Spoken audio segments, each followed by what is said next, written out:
This episode is sponsored by Adult X Funding. Are you struggling to find funding for your adult industry project? Adult X Funding is a new crowdfunding platform for all types of adult business projects worldwide. We have a network of investors who are looking for exciting adult entertainment projects. Pitch your project today at adultxfunding.com. You're tuned into Adult Industry Talk. I'm your host, Charlie Spice, and in the studio with me this evening is Chris, who is a sub from the BDSM fetish scene. I must admit, over the years, I never paid much attention to the fetish lifestyle, and as a result, I do not know as much as I should. And this evening promises to be an education, certainly an eye-opener for me, and I hope the listeners also find it very informative. Now, let's turn the conversation over to Chris, who is going to tell us all about being a sub. When you're submissive, you surrender your will, your power to that person who's in charge. The man or the woman, I'm a straight male, so for me to be a mistress or a dominant. And she has control in the relationship, but it has to be safe, sane, and consensual. As a sub, you also have to make sure that you set your boundaries, what she can or cannot do, because then it becomes abuse, unhealthy, and ugly. And that's not the lifestyle is all about. Yes. But it means that she's in control, or if it's a man in charge of a woman, he's in control. If it's a gay or lesbian couple, you get the idea. Of course. Now, does one switch roles in this scene, or once you're a sub, you're always a sub? No, sometimes some people do switch. In fact, there are also professional switches, almost all women in the commercial S&M, which means they're dominant or submissive. And then, of course, some couples, they do switch. Sometimes a married couple, for example, the man is dominant, other times he's submissive, and vice versa with the woman. Mm-hmm. So is a woman also called a sub or only a man? She's also called a sub, yes. Okay, and what are the male and female titles for the dominant individuals? Okay, for a man, it's a master, or you can call him sir or lord.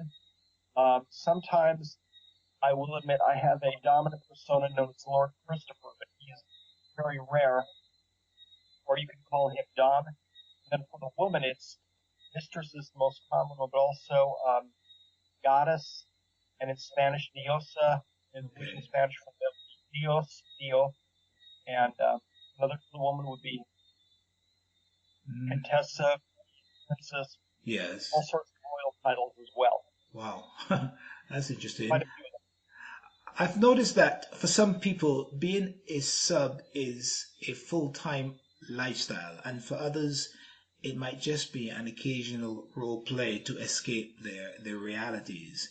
But what is your norm?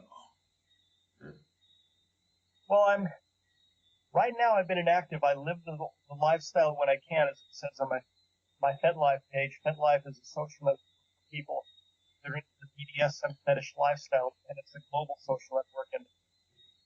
But I don't live it 24/7. I just play the role of submissive when I'm with a woman if we want to do the scene. But if I were in a relationship with a woman, Yes. depending on her pursuit, I could either be a sub or a switch. But if I were in a relationship with a woman right now, I'd prefer to be the sub.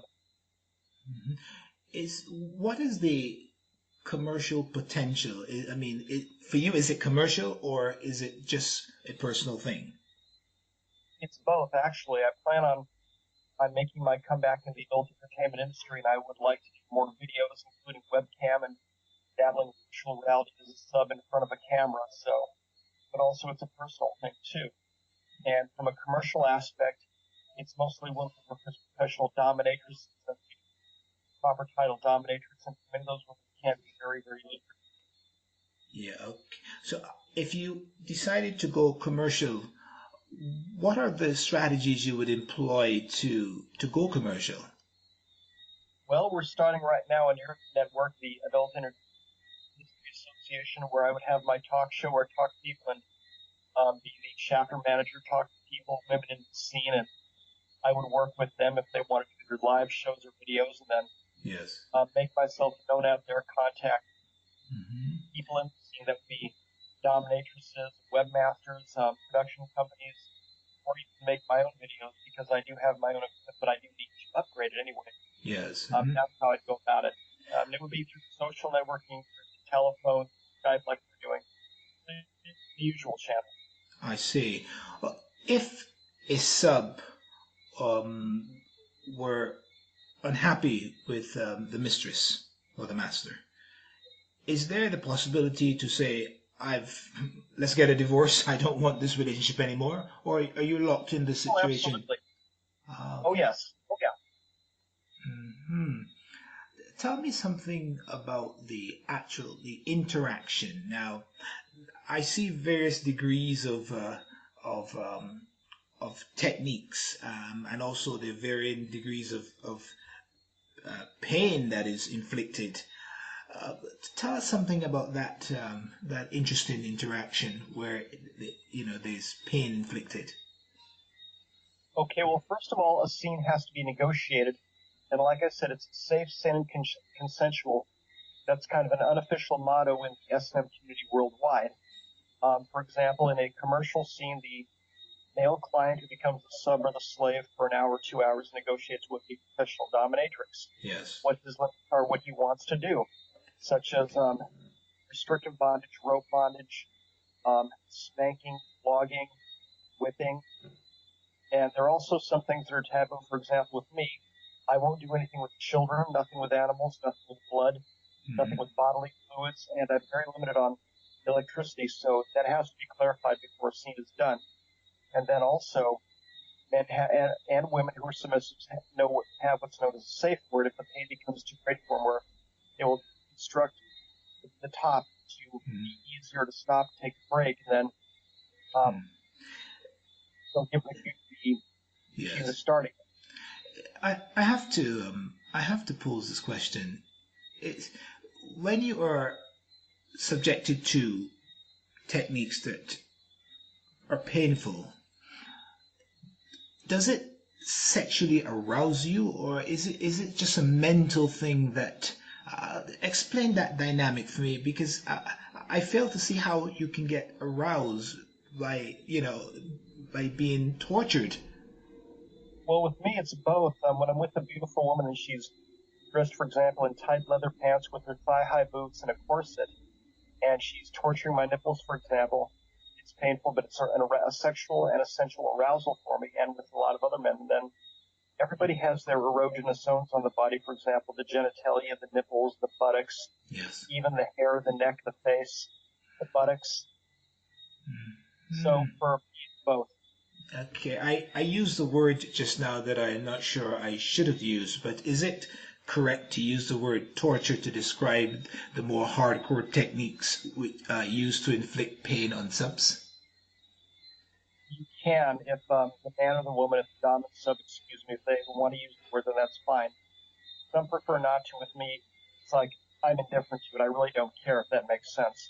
Okay. Okay. Are you the type of sub that would go into that role play out in the streets as well, or only behind closed doors? Usually with me, it's private behind closed doors in front of a camera, but if I were to do it in the street, it would be, for example, if I went to the Folsom Fair in San Francisco or Gay Pride Week in West Hollywood. By the way, I'm not gay, but a lot of people in the fetish community do attend. I might do a scene in public amongst other fetish people, and that's my limit.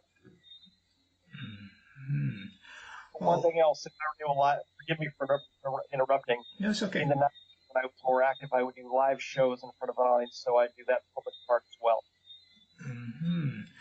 Tell us something about the scene, the movement. Tell us about the events and the networking and the industry, because I've noticed that it has grown astronomically over the years. Now that I'm on Twitter and Facebook, I see so many networks, so many groups. And when I do searches on Twitter, for example, and I come across that fetish scene, there are endless lists of individuals. My God, tell us something about the growth of this industry over the past, let's say, 5, 10 years. Okay, well, the past 5, 10 years, you nailed it with social networking. I'm on the site known as FetLife, and I've met kinky people from all over the world. Back in the 80s, the major North American metro centers for the S&M commercial scenes were New York, Toronto, Chicago, Los Angeles, and the Bay Area, but now they're everywhere. Mm-hmm. And the way it used to be was a man would pick up a newspaper, an adult newspaper, and find a dominatrix and then call to do a session. But now they can just go online, they can deposit mail, PayPal, and they can also do through Twitter, through Facebook, FetLife, through FetPros, and they can do it all over the world. And years ago, the most popular countries, actually the major countries where the commercial scenes were the major Anglophone countries, the US, the UK, Canada, Australia. In Europe, the German-speaking countries, the Low Countries in France, and to a lesser extent, Spain and Italy. But it's grown since then to the point where now there are pro-doms that have sprung up in Mexico, Brazil, Argentina, Chile, Colombia. Those are best countries in Latin America. South Africa, but of course South Africa has a substantial English-speaking population, as you know. Yes. I forgot to mention, but Japan, as far as Asia goes, has the longest commercial scene going back. Even before I was born. I'll let you know I was born in 1960, but also it sprung up, for example, in Russia, the former communist bloc countries, where now are budding and burgeoning adult entertainment industry centers in Prague, Budapest, and Bucharest, as well as St. Petersburg. Yes. Speaking of Prague, there was an event recently in Prague, the Fetish weekend, and two of my reporters from Adult Industry Association attended and did interviews. So I do have some footage, and I have some actual interviews that will be published on the show at some point in time.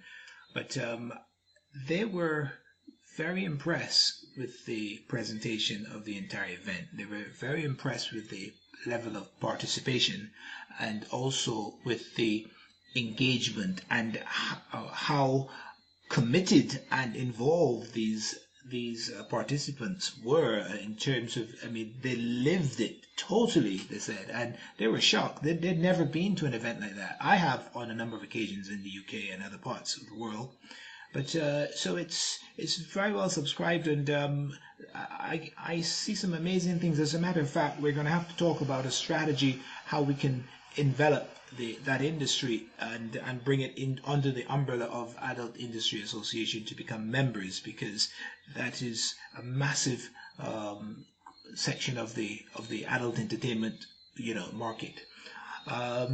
What are some of the things you would like to share with our listeners before we bring this interview to a close? Well, I'm open to interviews. You can contact me on Skype. You can find me on Facebook, Twitter, FetLife, Google+, YouTube, where I have my own channel. And if you have a desire to get involved in the scene, by all means, investigate it.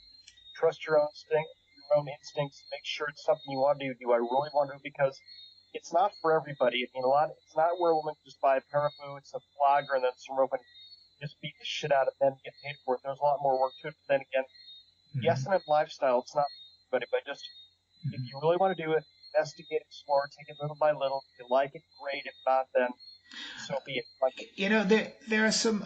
I'm sorry if I may extend it a bit. I just had a thought. What are some of the? There's always an upside and a downside to anything. What are some of the things that one should be wary of getting into this lifestyle? What would you advise a person wanting to come into this scene for the first, and what sort of advice would you give them? Well, I want to make sure you're physically and mentally stable, you're healthy. Make sure you get to know your partners first, get to know people, because I've been with some bad women and I've survived, thank God. And also, one very important thing, stay away from drugs and alcohol. Never ever do a scene under the influence. And sadly, some women have had, that is pro-dom, that problems with substance abuse, but if you're going to be a pro-dom, stay away from the drugs and alcohol. Just drink when you're in your off hours, but just stay away from the hard drugs, period. That's good advice. That's very good advice. Also, talk to experienced people who are into the scene. There are social clubs, for example, in Los Angeles. There's Threshold in New York City. There's Lynch Legal Society. Talk to experienced people who can guide you and tell you more about the scene and lead you by the arm, so to speak.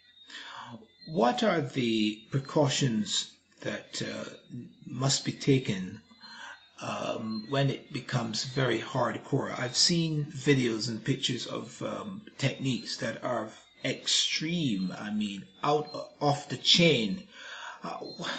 That's a bit scary. Okay, again, it's basic common sense. Make sure if you want to do the harsh play, for example, the needles, heavy flogging, fire play, make sure you're with a partner who knows what he or she was doing. Stay away from vital points such as the face, jugular vein, parts of sometimes the genitalia, the soles of the feet or the hands. They have sensitive nerves. Now, hitting the feet, for example, it's bastinato that requires a more experienced dome or sub. And make sure health is optimal. Make sure you're in a good frame of mind, and make sure you're clean, fresh. You smell nice when you do a scene also.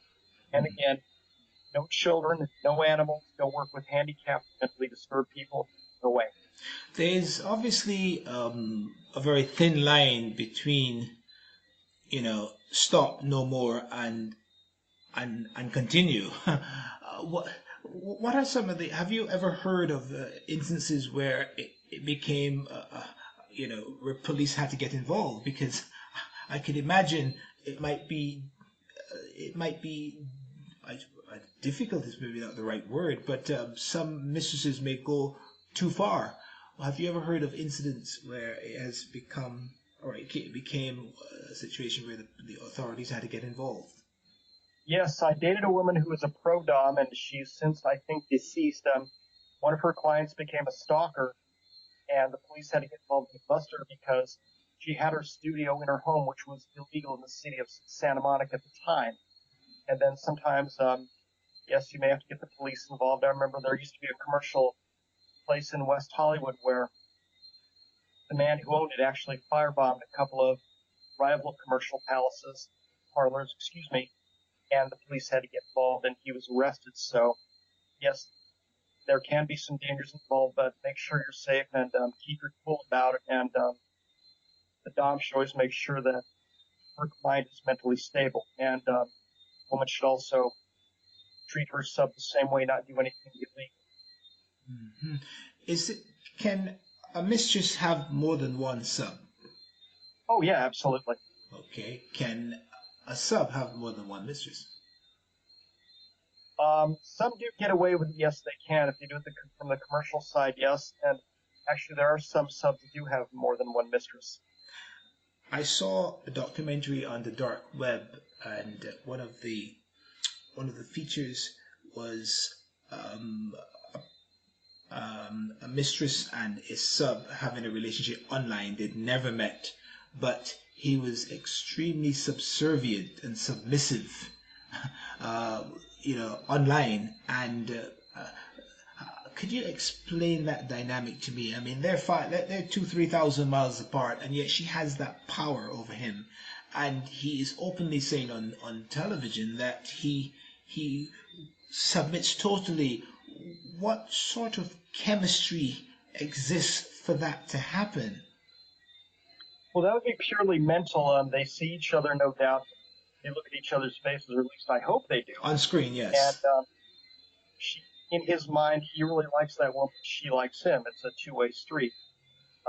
So it's more of a mental than a sexual thing. But when they're off screen, when they're not looking at each other, I'm sure he pounds the pud, which is another word for self-satisfaction. You know what I mean. Starts with the letter M. Yeah, oh yeah, okay. You can use any word on the show, by the way. Masturbation, yes. Do you see any, or is there any danger of, to have that psychological control, that mind control? It could be quite dangerous because you have the power to make someone do extreme stuff, and sometimes power in the hands of the wrong person can go overboard. What are some of your thoughts on this?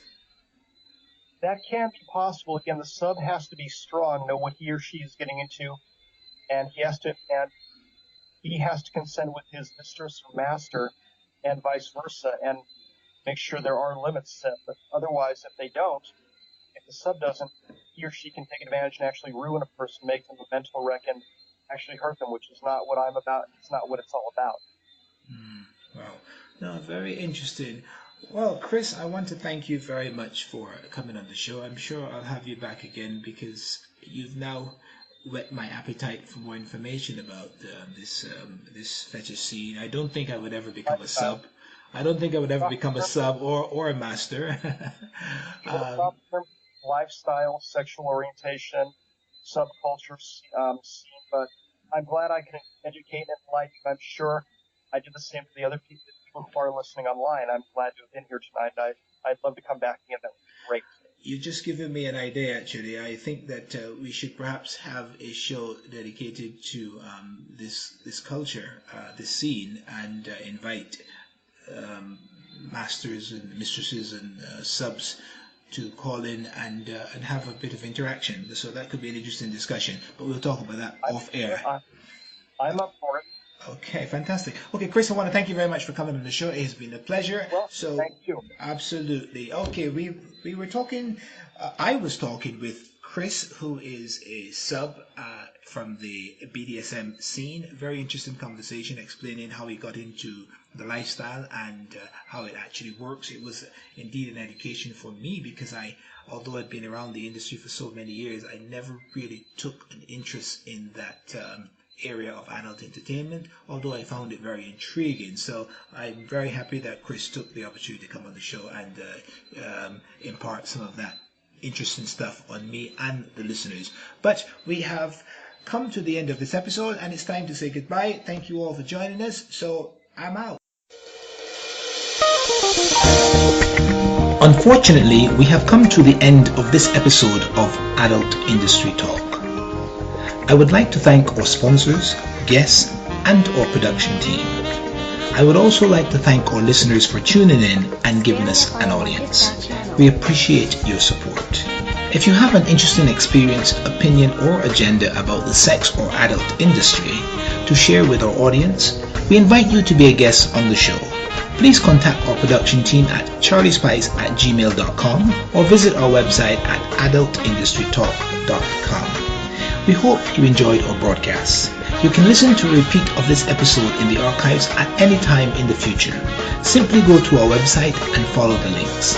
I am your host, Charlie Spice, saying bye for now, peace and love, I'm out.